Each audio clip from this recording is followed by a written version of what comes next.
As we reached out to Gordon Chang, he's a columnist, he's an author, Asia expert, all around great guy, and kind enough to check in with us this morning. Gordon, welcome to the show. Thank you for taking the time this morning, my friend. Oh, well, thank you so much for having me on your air, Joe. So thank you. I know Fox Business and everybody else is pulling at you, Gordon. So thanks for taking the time, man. You're so gracious in that regard. Because what happened with North Korea, man? Did they shoot another missile off? We heard, huh? Yeah, they fired off 2 projectiles, and this was obviously timed in with their announcement that they want to talk to the Trump administration about giving up their weapons.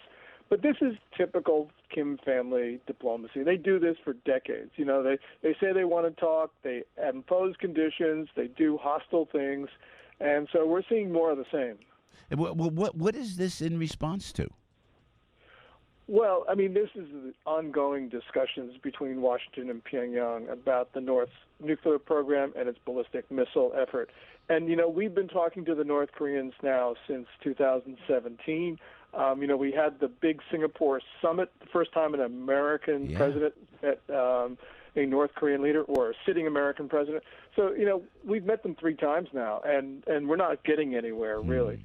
Well, you know, that's the thing where I thought it was so great when they went to the DMZ and they met Kim Jong-un and President Trump. And then yet he keeps doing this. Is he under orders? And I've asked you this before, Gordon, but just to reiterate, is Kim Jong-un under orders indeed from President Xi of China? You know, I don't know if it's as direct as an order, but clearly the Chinese are helping the North Koreans. Apparently there is satellite images showing more trade in North Korea, which is a direct result of China's support. We know that the Chinese have been pulling the North Korean string. Kim Jong-un went to China 4 straight times before China went to Pyongyang. And so really what we were seeing is Beijing calling the shots here. Gordon, I got to ask you, man, on these missiles that go out, I know they're short-range missiles, but my fear is this, and it may be an unwarranted fear, is that Kim Jong-un fires some kind of, nuclear device, and I may be over-dramatic here, help me out, because and then he detonates it in the stratosphere over, like, America and knocks out everything, like the EMP that electromagnetic pulse situation. Is that a possibility coming from North Korea? Well, it's certainly a possibility, Joe, because we know that North Korea has a missile that can reach all of the United States. They tested that in November 2017. Wow. We know they have a thermonuclear device much more powerful than we thought. We know the things we don't know, Joe, is whether their guidance is good. It probably stinks.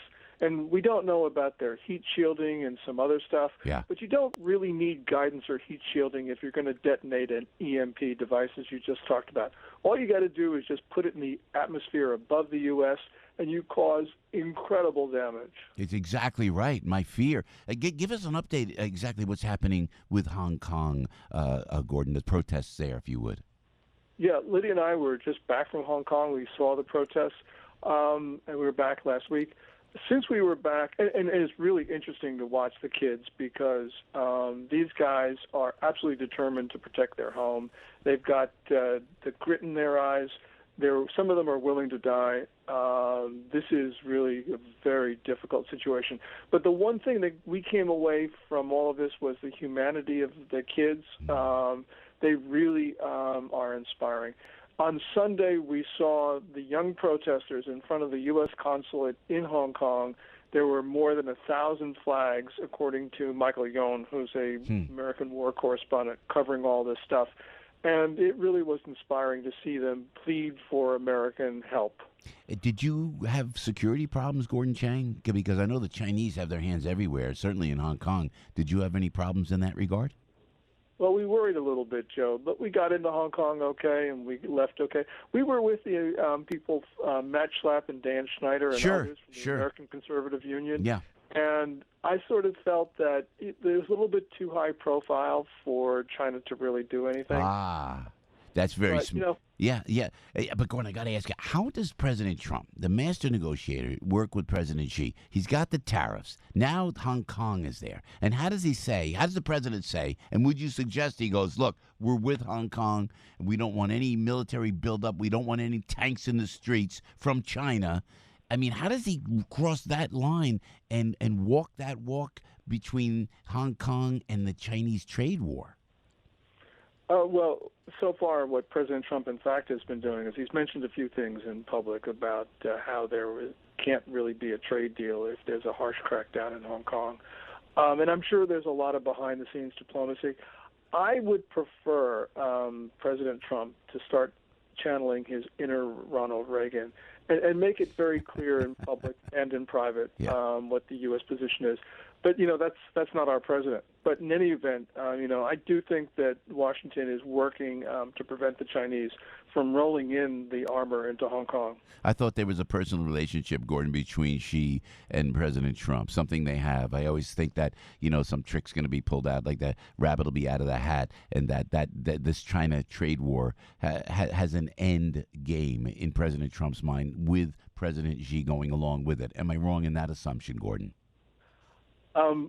Well, if you listen to what President Trump has in fact been saying, that's where he wants. He wants a trade deal. I actually don't think a trade deal is either possible or in our best interest because the Chinese always lie, cheat, and steal. But that's not the president's position. The president wants a trade deal.